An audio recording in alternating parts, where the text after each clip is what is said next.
Welcome back. So now we're back to our last chapter, chapter 15, Absolutism and Empire. We're talking about the years 1660 to 1789. So in this chapter, we're basically talking a lot about different rulers that are coming about. When we talk about absolutism is a word that describes an absolute ruler or a divine ruler, one that's divine, almost like the epitome of a god too. So when we talk about, for example, Louis XIV and his policies, his establishment of his monarchy in Versailles in France. When we talk about England, we're talking about Charles II, James II. We're going to also talk about the Glorious Revolution, the changes in England with William III and Mary II. Why did the Glorious Revolution come about? Why were William and Mary such a good leaders at that point in time? What did they do to benefit England at that point in time too? We're talking about changes also on a philosophical level and also, I guess you could say, on a political level. Different treatises by John Locke are coming about. So who was John Locke? What kind of benefit did he have for government? Was he pro-monarchy? Was he very democratic? What kind of ideals did he have?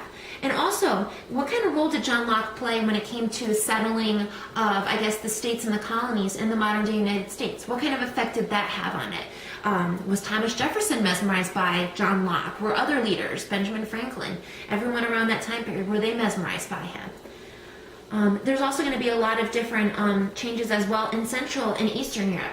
So other kings that we're going to talk about. We're going to talk about the Russian Tsars, for example, Peter the Great, Catherine the Great. What kind of effect did they have on Eastern Europe? What kind of leadership did they have in Russia? Were they good leaders? Were they bad leaders?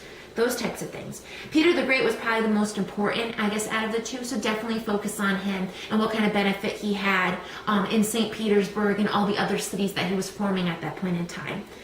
And then, of course, the chapter ends with the establishment of empire. We're already talking about, like I said, expansion westward, where people are expanding to South America, to Central America, to North America.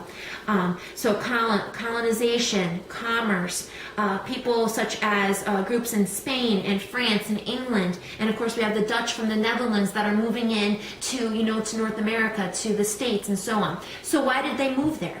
Did they move for religious reasons? Did they move for political reasons? Did they want salvation? What did they want? And then also look at the slave network. Because as we know, we had slaves before when we were talking about in chapter 11 with the changes of people moving, elsewhere into Africa. But now we have slaves that are moving, transatlantically. They're moving across the Atlantic to South America, to Central America. Why were they moving there? When did the slave trade end? What kind of effect did it have on Europe? And then what kind of effect did it have on the new colonies that were forming as well? So kind of focus on that and focus on what kind of effect that had on all the people and all the products that are involved as well. So once again, you do have your individual assignment. You have a discussion board as well. So focus on that. Get all of your assignments that are complete because everything is going to be due at the end of this week as your final exam is the final week. So please take care of that. If you have any questions, you can reach out to me on Blackboard. I also want to thank you for taking part in this online class for this semester. If you have any questions, please feel free to reach out to me and have a wonderful summer. Thank you.